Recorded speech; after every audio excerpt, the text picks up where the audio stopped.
Hai, selamat pagi. Anda sedang menonton Pagi bersama saya Nur Syazwani Safusham dan juga rakan penyampai Afizi Azaman. Lama sebenarnya kami tak bergandingan bersama. Betul. Kenapa? Awak sibuk dengan saya luar. Saya luar. Adalah beberapa hal lain lah Betul kan. tu.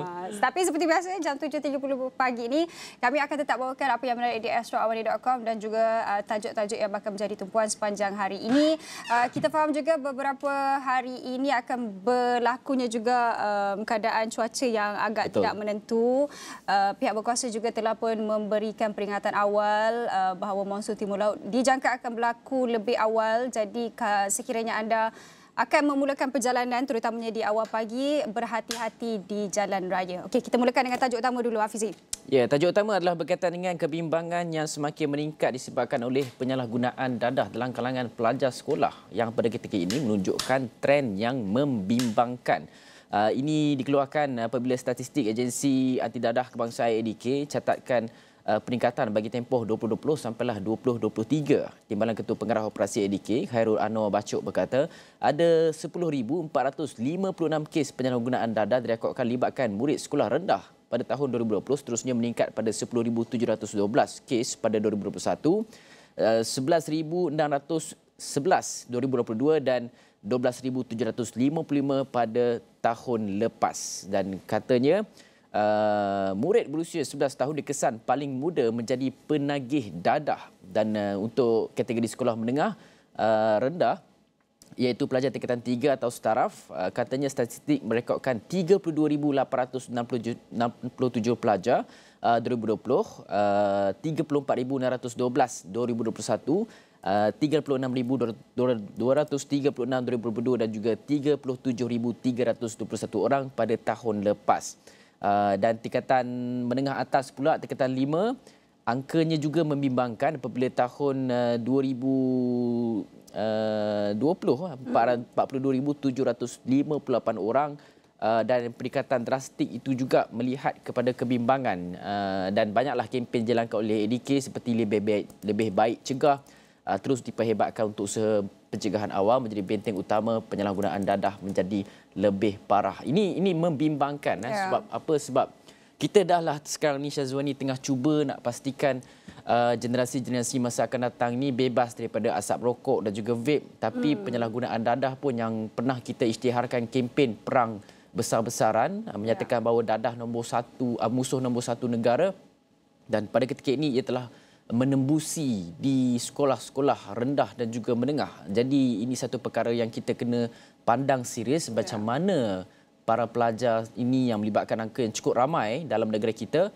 boleh terlibat dalam najis dadah. Ya, dan pada masa yang sama juga, pastinya selain daripada inisiatif yang dijalankan oleh AADK, saya kira perkara ini perlu dipandang serius dan juga diambil tindakan oleh semua pihak, termasuklah di institusi pendidikan sendiri. Kita tahu mungkin kempen-kempen untuk memberi kecanaan berkenaan dengan bahaya dadah ini dah banyak kali dilakukan. Tetapi dari segi implikasinya ataupun dari segi impaknya mungkin tak nampak.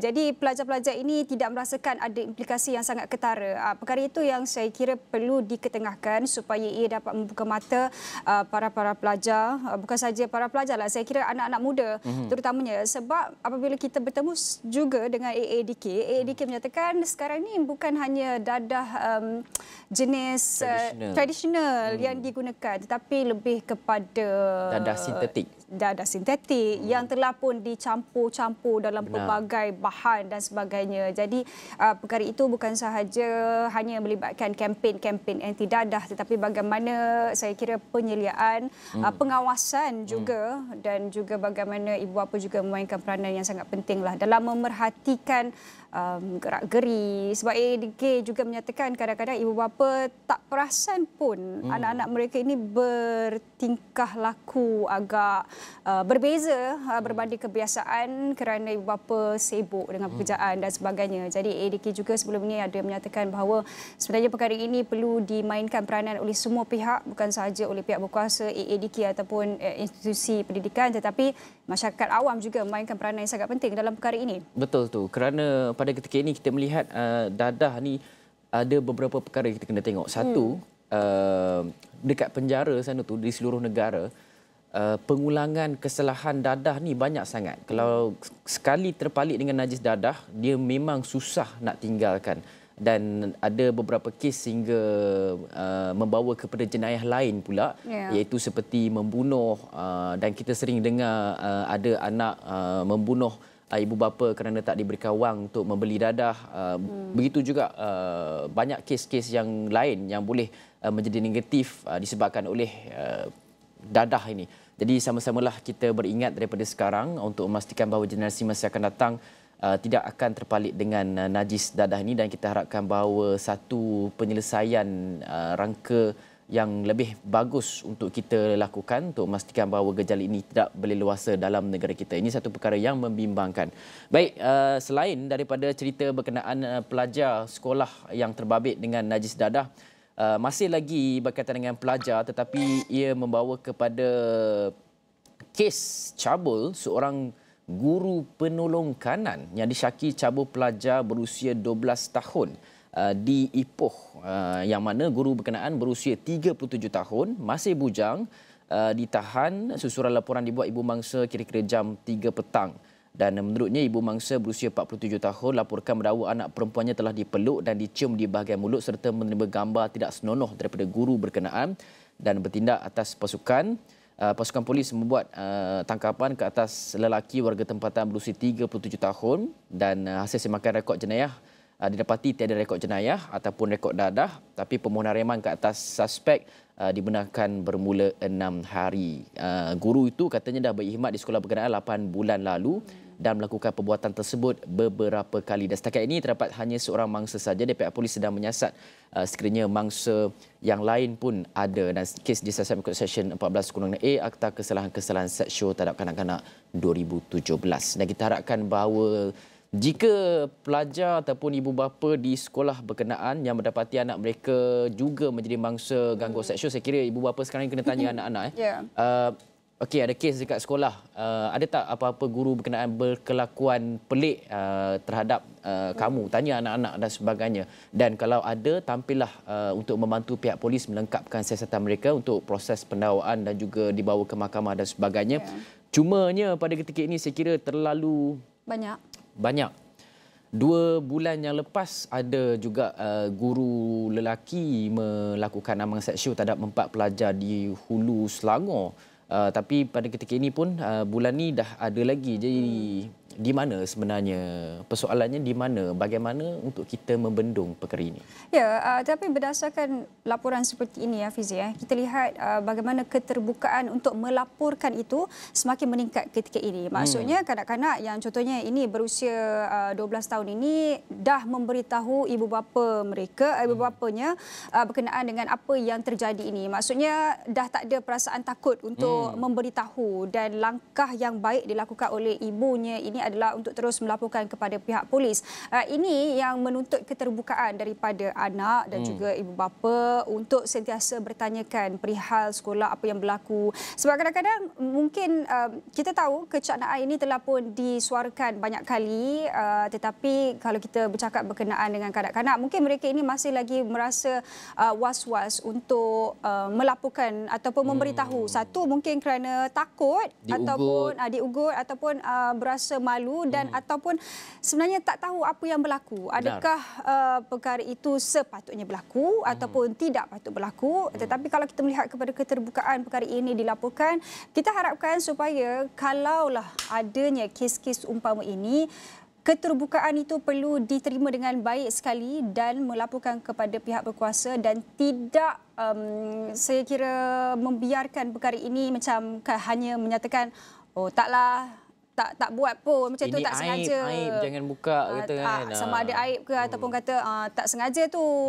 Tak apalah, kita tengok apa yang jadi nanti. Tak ada. Apabila sekali berlaku, kita harap terus dilaporkanlah kepada pihak berkuasa, sebab berdasarkan kes ini perbuatan tersebut telah dilakukan beberapa kali. Mungkin kanak-kanak ini merasakan tak selesa, takut dan sebagainya. Jadi terus laporkan kepada pihak berkuasa. Betul, sebab penting untuk buat laporan terus kepada pihak berkuasa kalau ada sebarang keraguan terhadap apa yang terjadi kepada kanak-kanak berkenaan, sebab berdasarkan beberapa kes yang kita tengok sebenarnya apabila terjadinya kejadian rogol dan sebagainya dilakukan selalunya oleh orang-orang yang terdekat kepada kanak-kanak berkenaan, dan apabila itu berlaku, kejadian itu sebenarnya dah berlaku sejak dia berusia mungkin 8 tahun, 7 tahun dan berlarutan sehinggalah di usia remaja barulah ketika dah terjadi seperti mengandung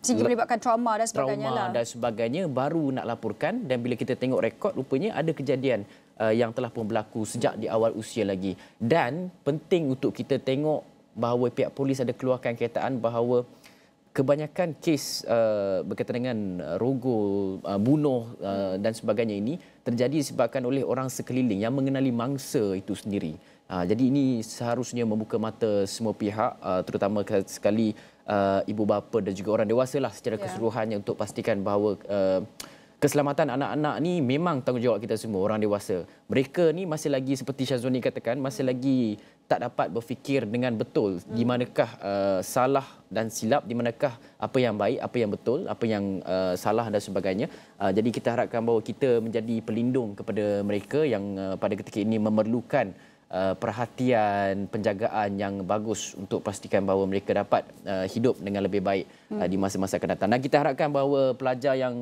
menerima gangguan seksual berkenaan diberikan kaunseling, diberikan rawatan psikososial dan sebagainya untuk pastikan bahawa dia tidak terkesan dengan trauma yang dihadapinya. Tapi bayangkan sekali dah terkena, sampai bila pun akan ingat benda-benda berkenaan. Jadi ini adalah satu perkara yang tak boleh kita biarkan begitu saja terjadi dalam negara kita.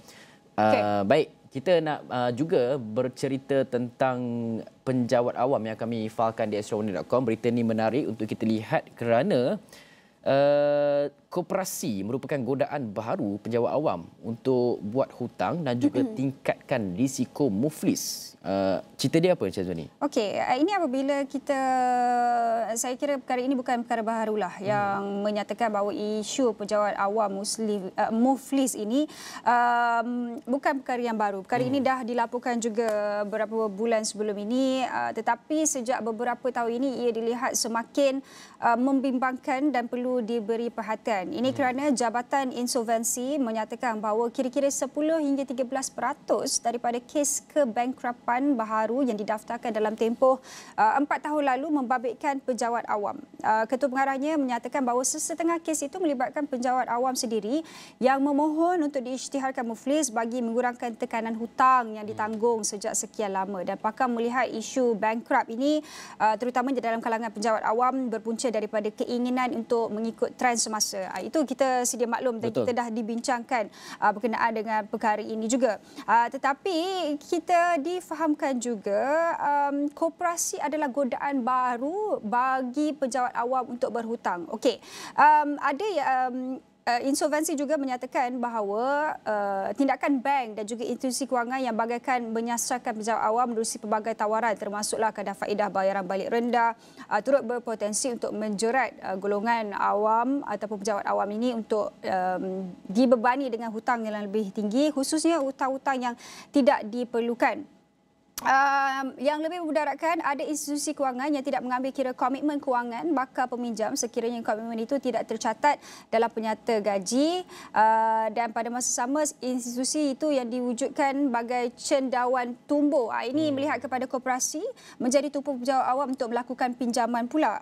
Pinjaman koperasi lebih popular dalam kalangan penjawat awam kerana institusi itu menawarkan kaedah faedah dan juga kriteria pinjaman yang lebih kompetitif berbanding dengan bank, dan kebanyakan koperasi tidak mementingkan penilaian skor kredit bakal peminjam sebelum meluluskan permohonan. Kita tahu kalau waktu terdesak mungkinlah ia boleh dilakukan, tetapi apabila tiada skor kredit untuk menilai, itu yang akan saya kira bukan sahaja penjawat awam lah kan. Mana-mana individu akan dibebani dengan tambahan hutang lagi. Dahlah ada hutang-hutang yang lain apabila kadar faedahnya rendah.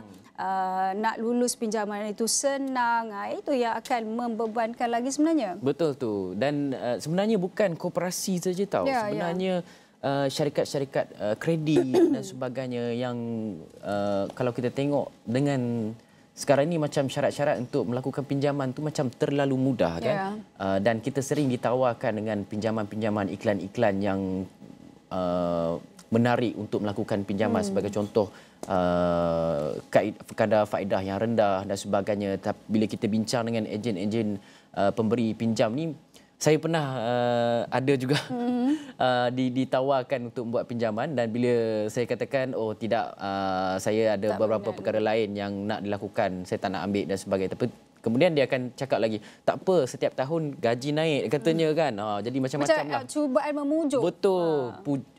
Godaan, pujukan dan sebagainya banyaklah dilakukan. Ada yang menyatakan bahawa sekarang dia ada trend pula baru. Saya tengok tawarkan pinjaman, dapat free televisyen 50 barang-barang elektrik dan sebagainya 50 inci 60 inci ditawarkan kan. Sedangkan smartphone pun ada. Smartphone pun ada. Sedangkan lepas tu dalam tempoh berapa tahun pula kita terikat nak bayar balik hutang dan sebagainya. Itu saya kira benda yang kita kena cakna lah. Saya kira semua pejabat awam ke pihak swasta ke, saya rasa peranan syarikat masing-masing juga, kementerian-kementerian juga untuk melaksanakan mungkin kursus-kursus berkaitan dengan ilmu keuangan dan sebagainya. Masukkan dia dalam kursus supaya semua orang faham tentang komitmen perbelanjaan, bagaimana menguruskan wang, terutama mereka yang telah pun berumah tangga dan sebagainya. Jangan melihat kepada trend gaya hidup, jangan tengok hanya okey tak apa, BNPL ada, jangan risau, boleh bayar beli dulu bayar kemudian. Jadi terjeratlah bila tiap-tiap bulan, kais pagi makan pagi, kais petang makan petang. Kemudian kita kena faham juga kalau ada masalah keuangan, dia menjurus kepada rantaian masalah yang lain juga, memberikan tekanan emosi, memberikan kita sukar untuk memberikan nafkah makanan kepada anak-anak dan sebagainya. Jadi rantaian yang membuatkan kita rasa oh tak apalah, ada oh ni orang tawarkan skim cepat kaya dan sebagainya, terus masuk, lepas tu tengok-tengok kena tipu. Jadi banyak rantaian masalah. Itu belum lagi masuk kepada skim pelaburan yang ditipu ataupun scam pula lepas ni. Sebab apa? Sebab bila dalam keadaan yang terdesak, dah tak ada duit ni kan. Orang buat apa saja kan? Orang buat apa je, menawarkan apa saja yang menjanjikan pulangan lumayan, wang tunai secara segera dan sebagainya. Itu antara godaan-godaan lain pula. Tapi itu melihat kepada apa yang dah berlaku sebelum itu. Yalah, sebab dah tengah tak ada duit ni, terdesak dalam keadaan yang pelbagai, itu belum lagi buat pinjaman haram, pelbagainya lah. Jadi melihat kepada perkara tersebut, sebenarnya kalau anda ada masalah untuk membayar semula hutang-hutang ini, ada pihak-pihak yang terlibat yang dapat membantu untuk menasihati ataupun orang kata merangka semulalah bagaimana pembiayaan itu. Contohnya kita ada AKPK dan sebagainya, dan bagaimana anda boleh menyelesaikan hutang-hutang tersebut kalau anda dibebani dengan hutang yang sangat tinggilah. Itu semua nanti kita akan kupas lebih lanjut. Sebelum kita berhenti berehat ni, boleh tak kita satu lagi story? Okey, satu lagi. Yang mana ini merupakan pendedahan yang dilakukan oleh Suruhanjaya Pencegahan Rasuah Malaysia SPRM berkaitan dengan skandal Pasir. Dua lagi tempat yang dipercayai dijadikan safe house oleh seorang ahli politik ternama telah pun digeledah oleh SPRM malam kemarin.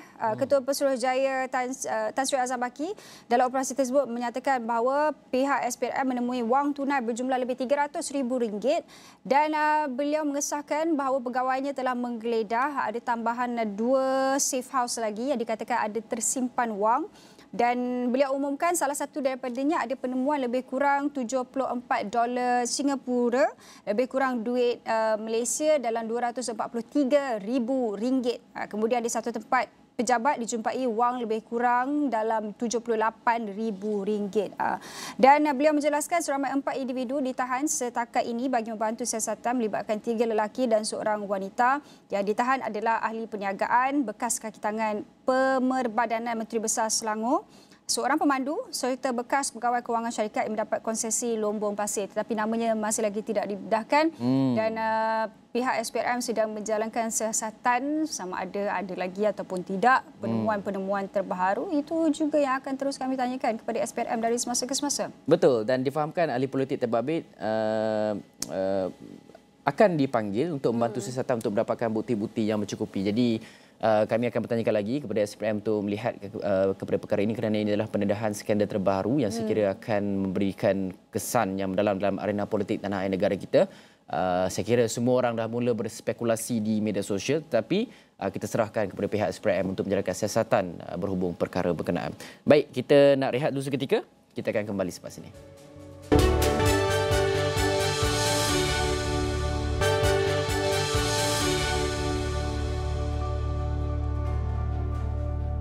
Baik, seperti di awal pesanan kami tadi, sekarang ni musim banjir. Kita difahamkan Met Malaysia pun ada keluarkan arahan ataupun pemakluman berhubung musim Tengkujuh dijangka akan tiba dengan lebih awal pada tahun ini. Fasa peralihan monsun timur laut pun kita dah saksikan beberapa banjir besar yang berlaku di utara tanah air, di selatan dan sebagainya. Tapi pada ketika ini ramailah pihak yang memberikan nasihat termasuk Timbalan Perdana Menteri Datuk Seri Ahmad Zaidy Hamidi yang menasihatkan orang ramai supaya berwaspada situasi banjir, patuh kepada arahan pihak berkuasa dan pastikan tahu perkembangan semasa banjir di beberapa negeri dan katanya semua pihak perlu pastikan keselamatan diri dan juga keluarga, utamakan keselamatan sentiasa berhubung dengan pihak berkuasa tempatan jika berlaku sebarang kecemasan.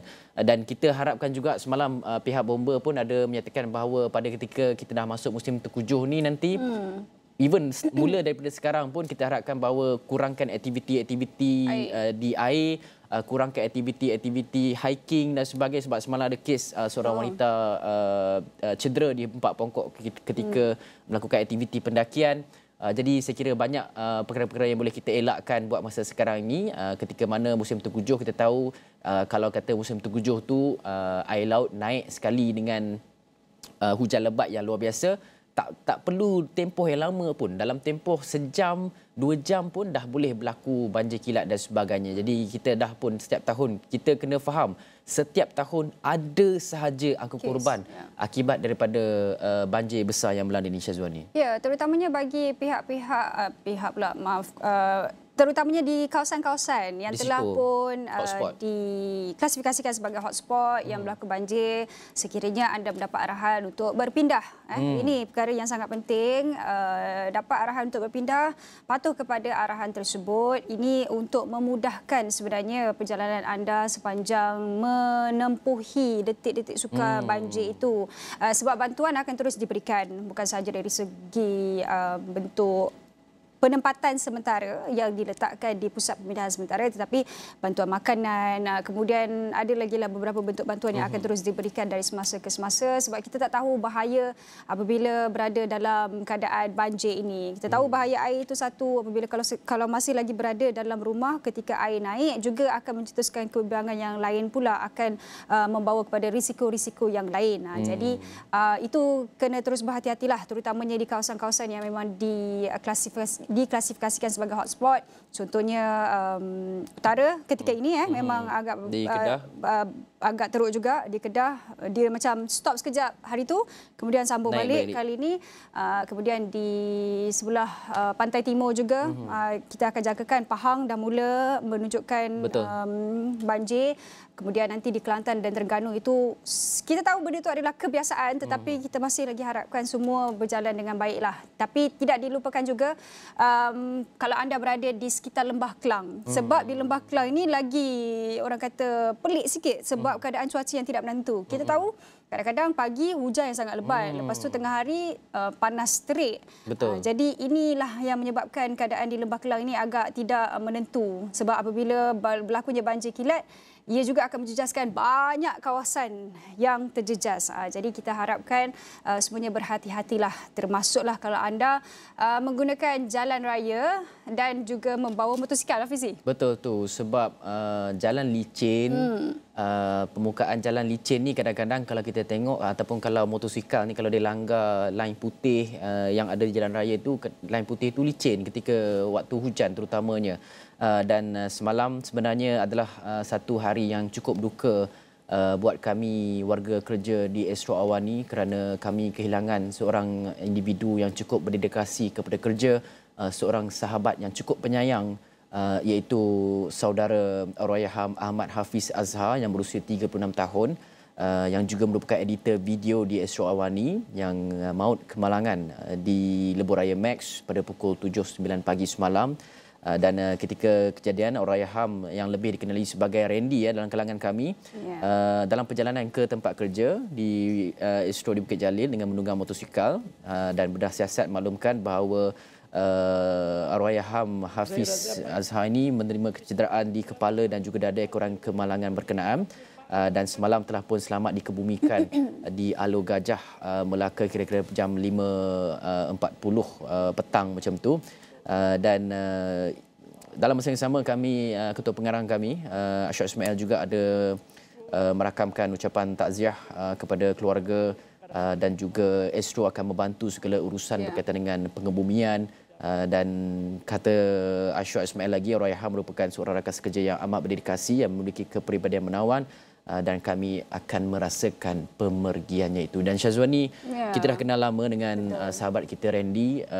Apa mungkin momen-momen yang Syazwani ingatlah berkaitan dengan arwah ni? Itulah, sebenarnya mungkin ramai yang tidak perasan kot antara saya dan Allahyarham Randy. Kita orang sebenarnya suka meluahkan perasaan. Kita selalu WhatsApp walaupun tidak nampak macam kemesraan itu di hadapan semua orang. Tapi kita selalu tanyakan khabar melalui WhatsApp dan sebagainya. Dan saya terkejut semalam. Terutamanya apabila baru habis Awani Pagi semalam. Jadi lepas dapat berita tu seolah-olah macam tak percaya, Fizi. Betul. Betul ke? Betul ke? Saya tanyakan banyak kali, betul ke? Dan tapi berita itu telah pun disahkan, dan kemudian sempatlah kita pergi ke HUKM untuk solatkan dan melihat proses sebagainya. Randy ni seorang yang kelakar sebenarnya. Benar. Hafizi? Dia penceria suasana. Saya masih ingat ketika saya ke Malangan, dia ada bertanyakan khabar. Katanya kalau ada apa-apa pertolongan, bagi tahu dekat aku. Dia kata, kemudian ketika isteri saya yang nak melahirkan anak, saya minta tips. Kemudian dia ada ajarkan saya baca doa, berikan tips dan juga nasihat sebagainya. Jasanya saya kira kepada siapa yang mengenali, berkawan dengan Allahyarham pasti akan ingati. Dan yang paling saya terkilan dan juga berduka adalah melihat kepada isteri dan juga anak-anaknya yang masih lagi kecil, yang baru saja berusia 5 tahun dan juga 9 bulan. Semalam bila kita tengok macam tu, kita pun teringat dekat anak-anak kita, anak sendiri, kawan-kawan kita yang ada anak dan sebagainya. Jadi dalam masa yang sama juga, saudara Randy ini juga seorang yang hebat sebenarnya, apabila dia adalah sukarelawan bersama dengan agensi Penguatkuasaan Maritim Malaysia PMM, dan menyandang pangkat Lieutenant Muda Pasukan Sukarelawan Maritim Malaysia. Jadi ini satu pemergian yang cukup sukar untuk kami terima, dan dalam keadaan yang cukup mengejut. Dan kita cuma harapkan, kami tak dapat nak gambarkan apa yang dihadapi oleh isteri dan juga keluarga arwah pada ketika ini, tapi sokongan dan juga bantuan itu pasti akan cuba kami sampaikan sebaik mungkin dan juga sedaya kami untuk memastikan bahawa keluarga arwah dan juga isteri berada dalam keadaan baik. Dan pada ketika ini kita ambil pengajaran lah. Hujan, musim banjir, pandulah kereta berhati-hati, bawa motosikal perlahan-lahan, tidak akan lari tempat yang dituju, dan pastikan aspek keselamatan itu dapat kita pastikan dalam keadaan yang terbaik. Bukan kita berdua sahaja yang merasakan pemergian Allahyarham Randy ini sebagai satu kehilangan besar, tapi seluruh warga kerja Astro Awani juga merasakan ini satu kehilangan yang sangat-sangat mendukakan. Dan kita mohon semua umat Islam yang menonton ketika ini untuk sedekahkan Al-Fatihah kepada Allahyarham, dan kita akan mengakhiri Awani Pagi jam ini. Sekian, saya Nur Syazwani Safusham. Dan saya Hafiz Zaman Sarhaman.